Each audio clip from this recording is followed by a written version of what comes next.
À Chambéry, les professionnels du secteur gérontologique étaient réunis pour la restitution d'une enquête menée auprès des plus de 60 ans et de leurs familles. C'est un portrait, une photographie à un moment T de la situation aujourd'hui, des besoins et de l'offre à destination des personnes âgées sur l'ensemble des filières du territoire de la Savoie et dans le cadre de la prévention de la perte d'autonomie, donc ces 3 volets-là.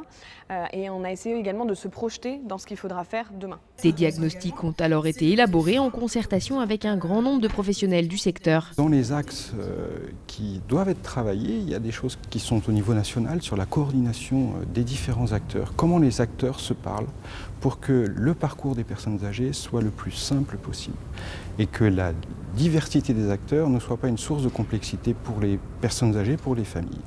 Et puis il y a des tendances plus locales, liées à la géographie de ce département, qui est un département en même temps urbain et en même temps rural, en même temps montagnard, et où l'offre de services doit être la plus complète possible sur tout le territoire. Mais c'est une difficulté d'un département de montagne.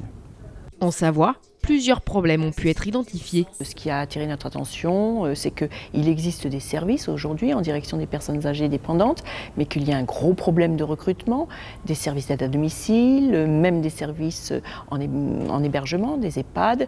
On a identifié quelque chose d'émergent, c'est bien sûr les personnes handicapées vieillissantes qui vivent, donc les personnes handicapées vivent plus longtemps, mais il faut les prendre à des âges où on n'avait pas l'habitude de les prendre ensemble. La présence médicale, ou plutôt d'ailleurs la désertification médicale libérale, qui est maintenant un point sur lequel il nous faut travailler.